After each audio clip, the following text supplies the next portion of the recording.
L'Éternel est proche de ceux qui ont le cœur brisé, et il sauve ceux qui ont l'esprit dans l'abattement. Psaume 34, verset 19. À toi, femme qui dort seule, qui marche chaque jour avec la sensation d'être oubliée, marginalisée ou simplement invisible, ce message te concerne. Car ce que les autres ignorent, Dieu le voit. Ce que la société minimise, Dieu le valorise. Ce que le monde considère comme une faiblesse, Dieu en fait une force. Dans cette vidéo, nous allons dévoiler ce que ton Créateur perçoit en toi, là où même toi, parfois, tu ne vois que solitude. Tu découvriras des vérités bibliques puissantes, des révélations spirituelles profondes et des clés concrètes pour comprendre la place unique que Dieu te réserve. Si tu ressens déjà que ce message te parle, je t'invite à aimer cette vidéo, à t'abonner à cette chaîne Lumière en Christ et à écrire en commentaire « Dieu me voit, même quand je suis seul ». Reste jusqu'à la fin, car une prière puissante t'attend et elle pourrait bien marquer un tournant dans ta relation avec Dieu. Lorsque l'on étudie les Écritures avec attention, on découvre une réalité bouleversante. Dieu a toujours porté un regard particulier sur celles que le monde ne voyait pas. Dans l'Ancien comme dans le Nouveau Testament, il s'est approché des femmes seules, abandonnées, rejetées ou stigmatisées. Anne, stérile et humiliée, versait ses larmes seule dans le temple. Mais c'est précisément dans ce moment d'isolement que Dieu a entendu sa prière et lui a donné un fils qui allait marquer l'histoire d'Israël. Marie, la mère de Jésus, était seule lorsqu'elle a reçu l'annonce de sa mission divine. La femme samaritaine, marginalisée par sa vie passée, a reçu une révélation que même les disciples n'avaient même pas encore entendue. Et Marie-Madeleine, celle que beaucoup auraient méprisée, a été la première à voir le Christ ressuscité. À chaque fois, Dieu n'a pas attendu qu'elles soient entourées, mariées, comprises ou validées. Il les a rencontrées dans leur solitude, car la solitude, dans le royaume de Dieu, n'est pas un handicap, c'est un sanctuaire. C'est dans ce silence, dans cette mise à l'écart, que Dieu forme, parle et révèle. Aujourd'hui encore, cette vérité demeure. Mais elle est souvent négligée, méconnue ou même contredite par les mentalités actuelles, qui associent la valeur d'une femme à sa vie relationnelle. Pourtant, aux yeux de Dieu, une femme seule peut être une porteuse de feu, une sentinelle spirituelle, un canal de gloire.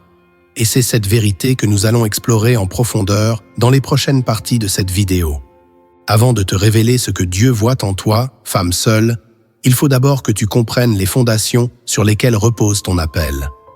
Voici 7 vérités fondamentales, 7 principes bibliques puissants que Dieu veut graver dans ton cœur pour transformer ta solitude en destinée prophétique. Le premier principe que tu dois comprendre, c'est que Dieu te sépare pour te sanctifier.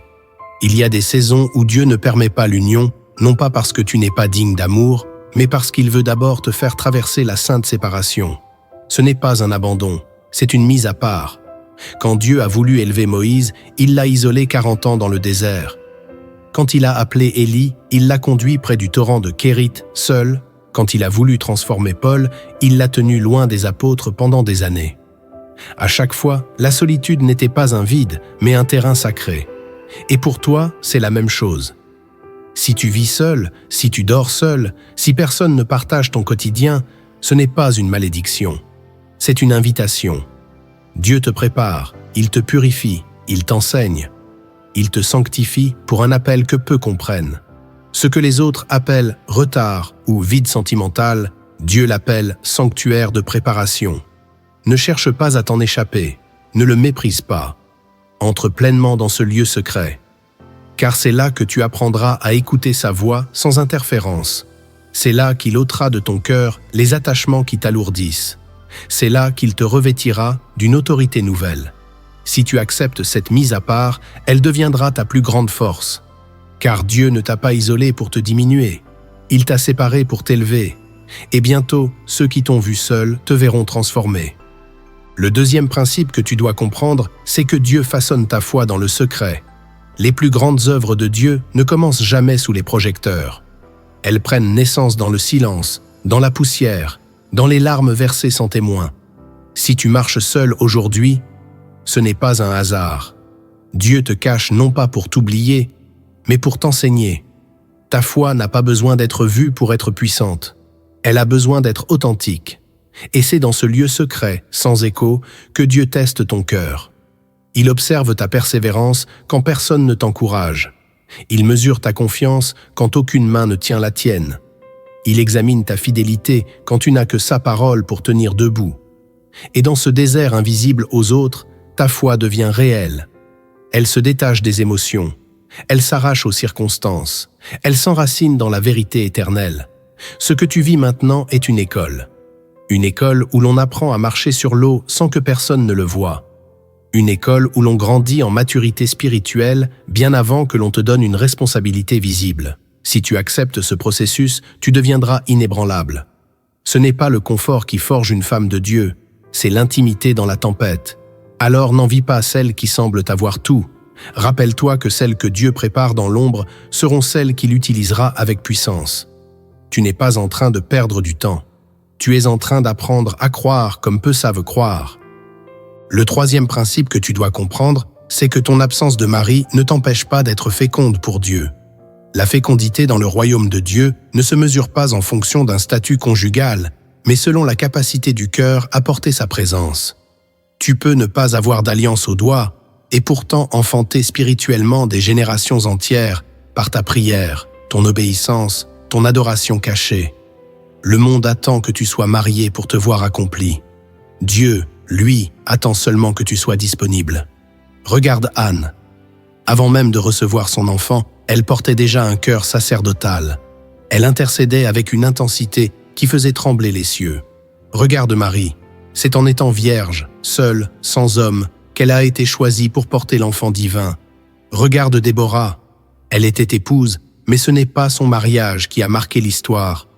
C'est son courage, sa foi, sa position de juge et de prophétesse. Toi aussi, tu peux porter des choses célestes sans dépendre d'un lien humain.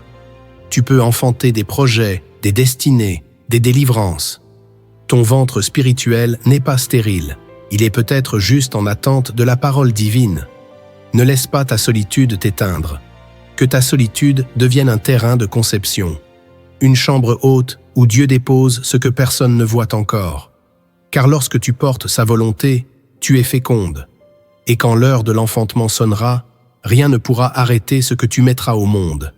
Même seul, tu es capable de changer l'histoire. Le quatrième principe que tu dois comprendre, c'est que Dieu écoute les prières des femmes mises à l'écart. Tu n'as pas besoin d'un auditoire pour que ta voix touche le ciel. Tu n'as pas besoin d'un statut social pour que tes larmes aient du poids devant Dieu. La femme que le monde ignore est souvent celle que Dieu écoute avec le plus d'attention. Il entend les soupirs que tu ne verbalises même pas. Il voit les nuits où tu restes éveillé, non pas par peur, mais par intercession. Il reçoit tes prières non comme des murmures insignifiants, mais comme des parfums précieux. La Bible est remplie de femmes que personne ne regardait, mais que Dieu entendait. Agar, seule dans le désert, a rencontré l'ange de l'Éternel. Elle a dit « Tu es le Dieu qui me voit ». Anne, moquée et méprisée, a supplié Dieu dans le temple, et le ciel s'est ouvert.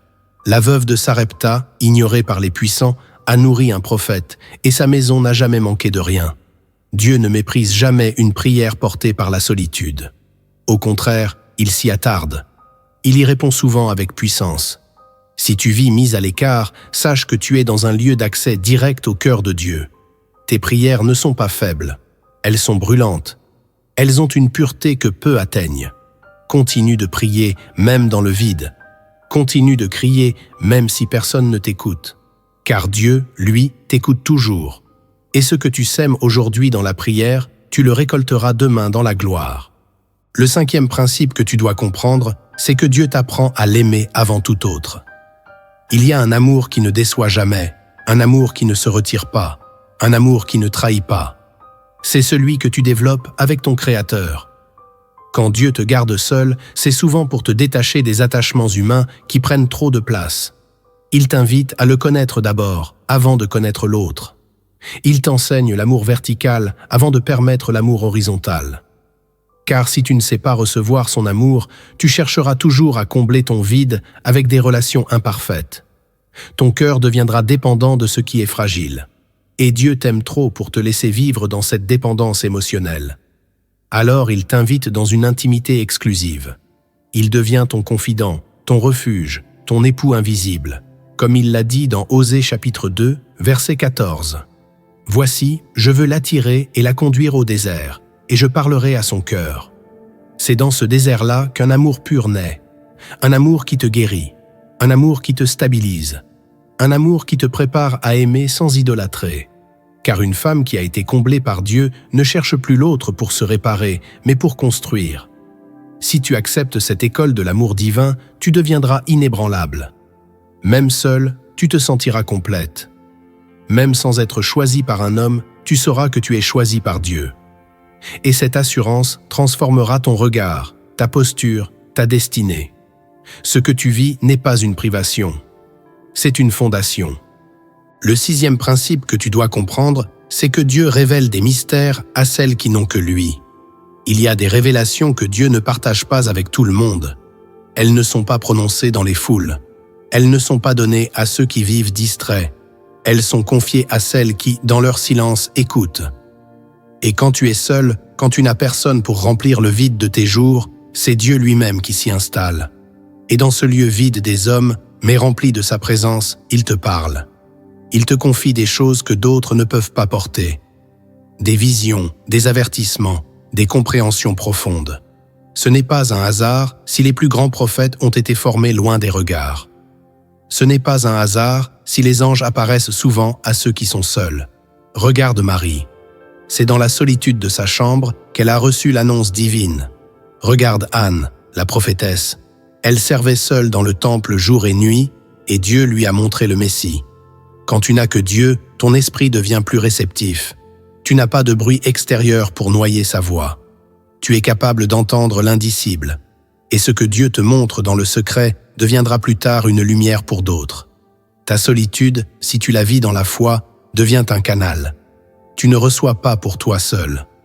Tu deviens dépositaire d'un feu que Dieu veut propager. Tu n'es pas oublié. Tu es mis à part pour porter des secrets célestes. Et ces secrets feront de toi une voix prophétique dans un monde qui n'écoute plus. Le 7e principe que tu dois comprendre, c'est que Dieu utilise la femme seule comme un témoignage vivant. Ce que tu vis aujourd'hui, ce que tu traverses en silence, ce que tu supportes sans spectateur, deviendra demain un message incarné. Tu n'auras pas besoin de prêcher. Ta vie parlera. Ta stabilité sans compagnon, ta paix dans l'absence, ta joie sans validation humaine, tout cela criera plus fort que 1000 discours. Le monde observe. Il cherche des femmes solides, vraies, enracinées, qui ne s'effondrent pas quand l'amour humain manque. Et Dieu veut faire de toi cette femme-là. Comme Noé construisait une arche alors que personne ne comprenait, tu construis une vie dans l'obéissance, même si personne ne l'applaudit. Comme Joseph a gardé sa foi en prison, tu gardes la tienne dans ta chambre. Et un jour, Dieu utilisera ton parcours pour réveiller d'autres cœurs. Ce n'est pas pour rien que tu passes par cette saison. Ce n'est pas pour rien que tu restes seul alors que d'autres avancent à deux. Tu es en train de devenir un modèle silencieux de persévérance, une démonstration vivante de ce que Dieu peut faire avec une femme qui le choisit au-dessus de tout. Le monde t'ignore peut-être, mais Dieu te prépare comme un flambeau. Tu porteras une lumière que beaucoup suivront, et ceux qui t'avaient jugé par ton célibat verront en toi une autorité qu'ils ne pourront pas expliquer. Ta vie seule n'est pas une perte. C'est un témoignage prophétique que Dieu écrit sous les yeux du ciel.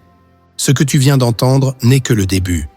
Car au-delà des principes visibles, il existe des vérités profondes, cachées, que seul Dieu perçoit en toi.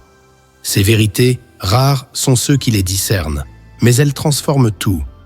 Prépare ton cœur. Ce que tu vas découvrir maintenant pourrait bien bouleverser ta perception de toi-même. Première vérité, Dieu voit la fidélité invisible que tu manifestes dans le secret. Il y a des gestes que personne ne remarque, des choix que personne ne célèbre, des sacrifices que tu fais dans le silence. Et pourtant, le regard de Dieu s'y attarde avec profondeur. Le monde attend les grands exploits, les discours puissants, les actes visibles. Mais Dieu, lui, observe ce que tu fais quand personne ne te regarde. Il voit tes genoux fléchis au petit matin. Il entend ta louange étouffée dans les larmes. Il connaît ces jours où tu aurais pu te relâcher, mais tu as choisi d'obéir. Il sait que tu continues de prier, même quand tout semble figé. Cette fidélité discrète, cachée, tissée dans les détails de ton quotidien, est plus précieuse à ses yeux que 1000 offrandes publiques. Dans Matthieu chapitre 6, Jésus dit « Ton Père qui voit dans le secret te le rendra ». Ce n'est pas une métaphore, c'est une promesse. Chaque moment où tu restes intègre malgré la solitude, chaque fois où tu refuses le compromis parce que tu veux rester droite devant Dieu, chaque pensée capturée en son honneur, tout cela est enregistré. Les anges le notent, le ciel le reconnaît. Et même si tu n'as pas encore vu de récompense visible, ne doute jamais. La moisson vient toujours après la saison de semences silencieuses. Le monde mesure la valeur à travers les résultats apparents. Dieu mesure la valeur à travers la fidélité constante. C'est pourquoi il t'appelle bien-aimé, même quand personne ne t'appelle. C'est pourquoi il te garde dans sa main, même quand tu te sens oublié. Ta fidélité dans l'ombre est une déclaration d'amour qui monte vers le trône. Et Dieu, qui est juste, n'oubliera jamais ce que tu fais pour lui quand il n'y a ni regard, ni reconnaissance. Il prépare une récompense à la hauteur de ton silence. Deuxième vérité, Dieu reconnaît la pureté de ton cœur là où d'autres ne voient que ton statut. Dans cette société obsédée par les apparences, beaucoup jugent une femme selon ce qu'elle possède, ce qu'elle affiche, ou avec qui elle partage sa vie. Si tu es seul, certains te voient comme incomplète, suspecte ou même en retard. Mais Dieu, lui, n'a jamais évalué une personne selon ces critères-là. Il ne regarde pas ton absence d'alliance, ton âge, ni ton entourage. Il regarde ton cœur. Et ce qu'il y voit a infiniment plus de valeur que tout ce que les hommes peuvent valider. Dieu t'observe dans tes choix silencieux, dans tes renoncements secrets, dans ton désir sincère de lui plaire avant tout. Tu n'as pas suivi les compromis du monde. Tu n'as pas vendu ton âme pour de l'affection humaine. Tu as choisi de rester fidèle à ton Créateur, même dans l'attente, même dans l'incompréhension.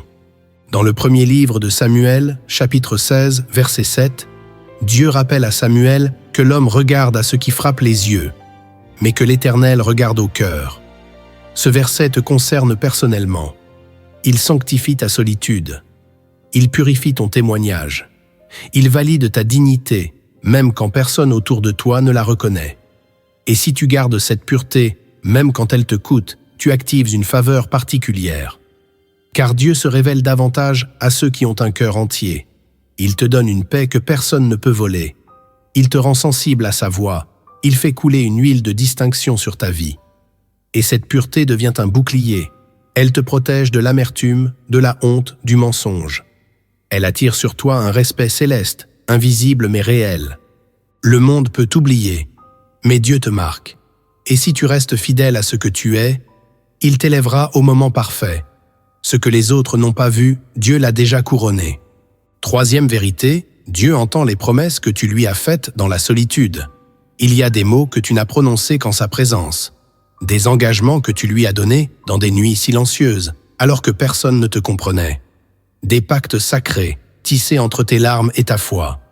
Tu as peut-être dit « Seigneur, même si je dois rester seul, je veux t'appartenir. » Ou encore « Je te suivrai, même si cela me coûte l'amour des hommes. » Ces paroles, le ciel ne les a pas oubliées.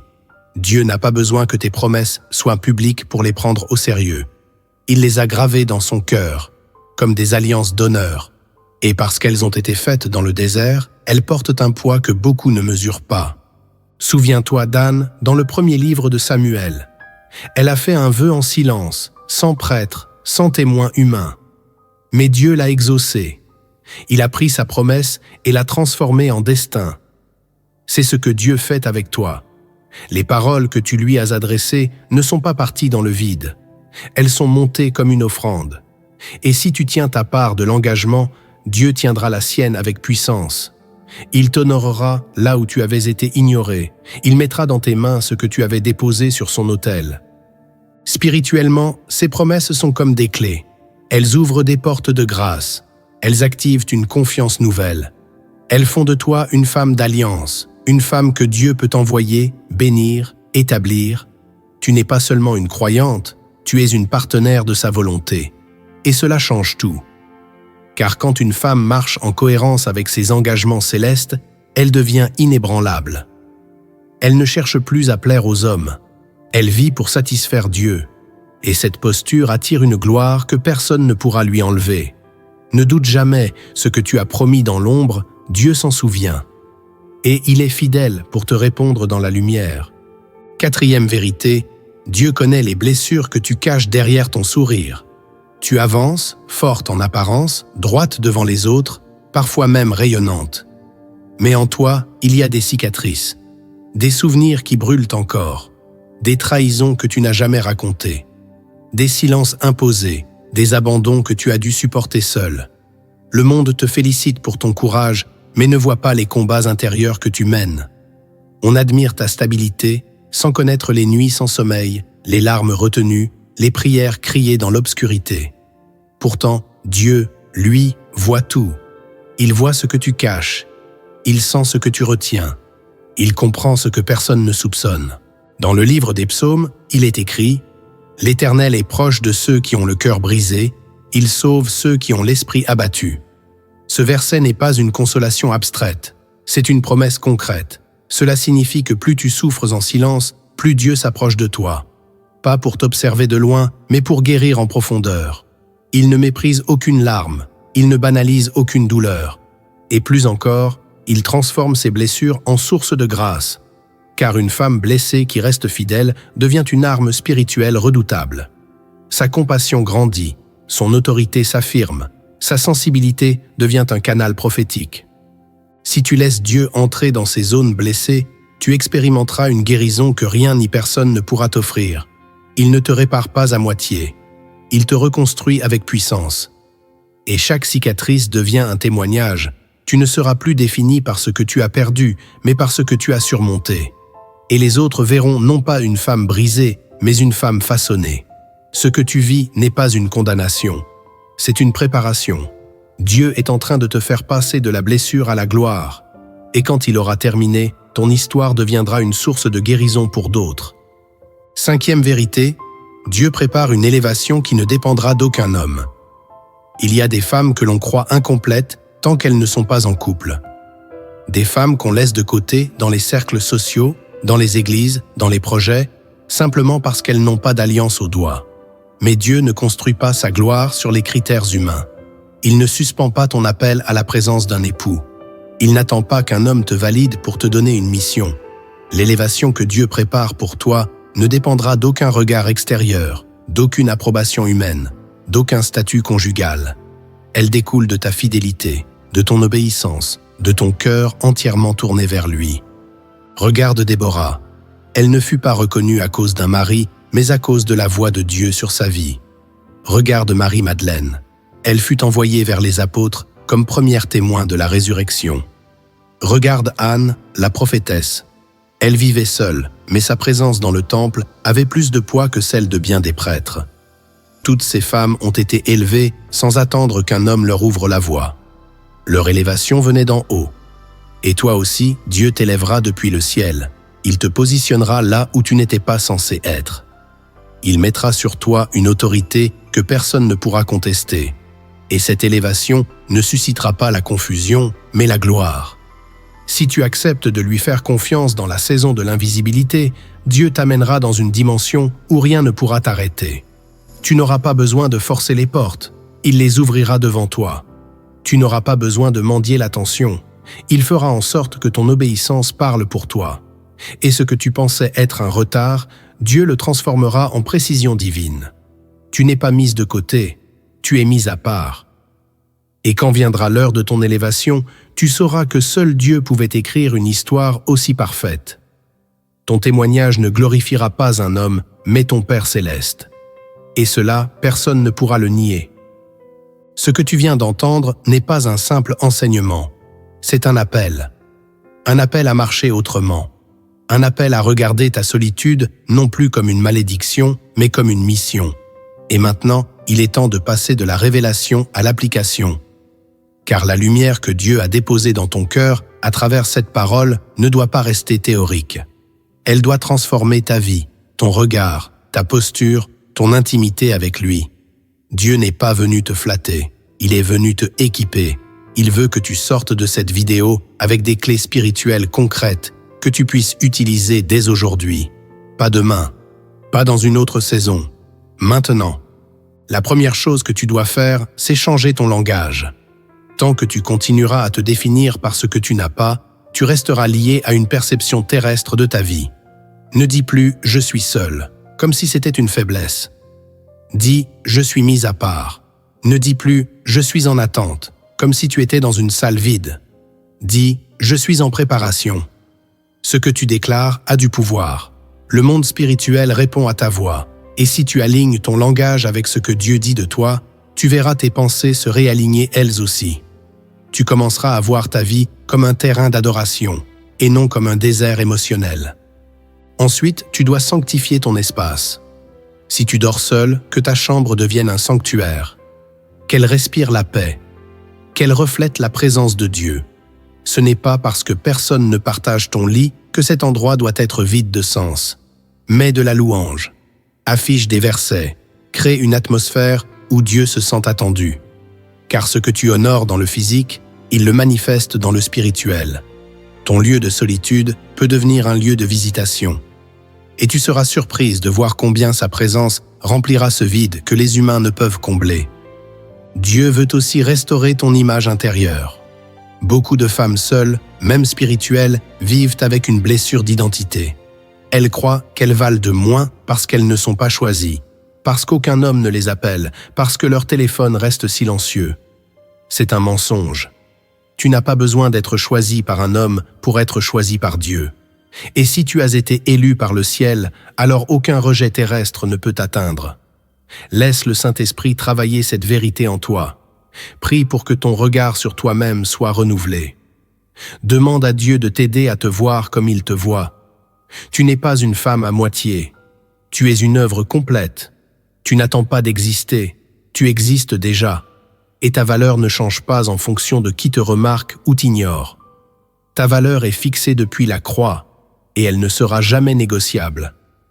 Spirituellement, tu dois aussi renforcer ton autel. Qu'est-ce que cela signifie? Cela veut dire que tu dois établir une discipline de communion avec Dieu qui soit constante, non négociable. Lève-toi chaque jour avec une parole dans le cœur. Médite les Écritures, non pas pour être parfaite, mais pour être nourrie. Ouvre ta bouche, même si tu n'as pas d'interlocuteur. Parle à Dieu comme à un époux. Confie-lui tes peines, tes rêves, tes désirs. Et surtout, écoute, car dans le silence de ta solitude, il parle. Et il révèle des choses profondes que beaucoup ne peuvent pas recevoir. C'est dans ces temps d'intimité que Dieu va forger en toi une femme forte, une sentinelle, une mère spirituelle, une intercesseuse puissante. Tu n'as pas besoin d'un mari pour être utile au royaume. Tu as besoin d'un feu allumé par la présence de Dieu. Mais il y a aussi une transformation pratique à vivre. La manière dont tu gères tes relations, ton entourage, ton environnement émotionnel. Si tu es entouré de voix qui te rappellent constamment que tu es seul, que tu es en retard, que tu devrais te dépêcher de trouver quelqu'un, alors il est peut-être temps de faire du tri. Toutes les voix ne sont pas prophétiques. Certaines viennent pour éteindre ta foi. D'autres sont là pour semer la comparaison, l'impatience, le doute. Entoure-toi de personnes qui voient ton appel, pas ton statut. De femmes et d'hommes qui te rappellent que tu es précieuse, que tu es en marche, que Dieu est fidèle. Et s'il faut marcher seul un moment pour garder ton intégrité, alors marche seul. Car il vaut mieux être seul dans la vérité que bien accompagné dans la confusion. Maintenant, il faut aussi que tu acceptes la saison. Dieu n'agit pas selon notre chronologie. Il ne suit pas les horloges biologiques, les pressions sociales, les statistiques humaines. Il suit sa volonté. Et sa volonté est toujours bonne, agréable et parfaite, même si elle semble lente, même si elle ne ressemble à rien de ce que tu avais imaginé. Accepte la saison. Vis-la pleinement. Ne suspends pas ta joie à un futur hypothétique.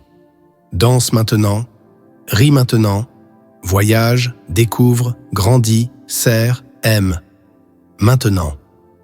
Car chaque jour où tu choisis la gratitude dans ta solitude, tu construis un palais intérieur que rien ne pourra démolir.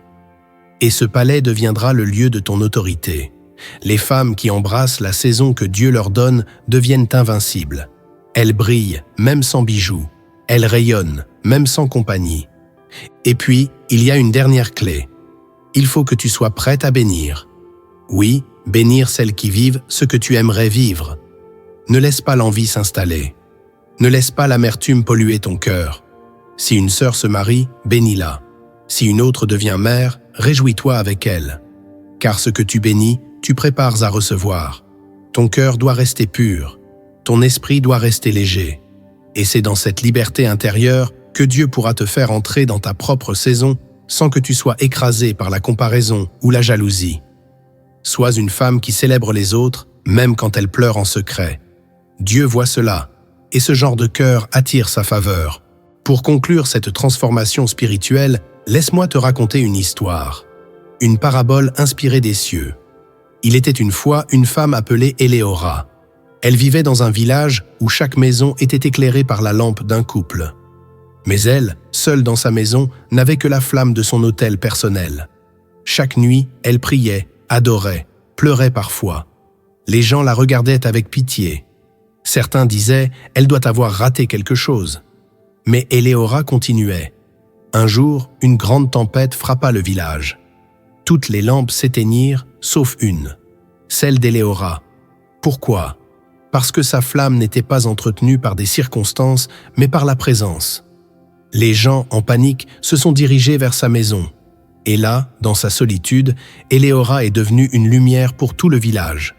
Non pas parce qu'elle avait un mari, mais parce qu'elle avait Dieu. Cette histoire, c'est peut-être la tienne. Et Dieu veut que tu saches, tu n'es pas un vide. Tu es une lumière. Tu n'es pas une anomalie. Tu es un refuge. Et quand la tempête viendra, ce que tu as construit avec Dieu brillera plus fort que tout ce que les autres ont bâti sans lui. Aujourd'hui, choisis de marcher autrement, de penser autrement, de t'aimer autrement. Laisse cette parole devenir chère en toi. Laisse la solitude devenir un feu. Et deviens cette femme que le ciel reconnaît, même si la terre ne l'a pas encore comprise. Tu es précieuse, tu es puissante, tu es prophétique. Et Dieu est avec toi. Pas un jour, il ne t'a oublié. Pas un instant, il ne t'a abandonné. Lève-toi, femme seule, car tu ne l'es pas. Le ciel marche avec toi. Ce message n'était pas un simple encouragement, c'était une visitation. Un rendez-vous divin entre toi et la voix de ton Créateur. Si tu es allé jusqu'au bout, ce n'est pas un hasard. C'est que ton cœur était prêt à entendre ce que le ciel avait à te dire. Tu as découvert que ta solitude n'était pas un oubli, mais une stratégie. Que ton silence n'était pas un vide, mais un sanctuaire. Que ce que tu vis aujourd'hui est en réalité une préparation, une consécration, une fondation céleste. Dieu ne t'a jamais regardé comme les autres te regardent. Il ne t'a jamais jugé sur ton apparence, sur ton âge, sur ton statut.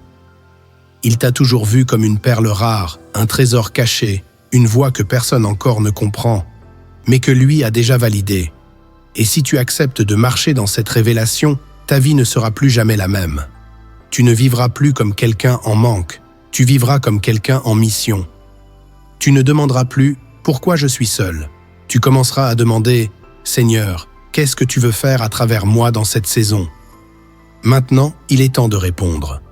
Pas seulement avec des émotions, mais avec une décision. Décide de te positionner dans cette vérité. Décide de sanctifier ta solitude. Décide de faire confiance à Dieu jusqu'au bout, même sans preuve visible. Et si ce message a touché ton cœur, laisse une trace. Commente cette phrase « Je suis mis à part et Dieu me voit ». Écris-la comme un acte prophétique. Que cette déclaration devienne ton cri, ton identité, ta prière. Si tu as été béni par cette parole, abonne-toi à cette chaîne. Pas seulement pour soutenir le contenu, mais pour rester connecté à ce que Dieu veut continuer de te dire. Chaque semaine, des messages comme celui-ci viennent raviver ta foi, t'équiper, t'élever. Active la cloche de notification, car ce que tu entends aujourd'hui peut changer ta manière de vivre demain. Et surtout, partage cette vidéo. Il y a une sœur quelque part, peut-être au bord du découragement, qui a besoin d'entendre que sa vie a un sens même dans l'absence. Tu peux être celle que Dieu utilise pour l'atteindre. Enfin, je veux prier avec toi. Seigneur, merci pour ta fille. Merci pour cette femme que tu as mise à part. Tu l'as vue, tu l'as choisie, tu l'as formée dans le secret. Maintenant, révèle-toi à elle comme jamais. Remplis son cœur, comble ses manques. Allume en elle une paix surnaturelle et fais de sa solitude un feu sacré. Au nom de Jésus. Amen.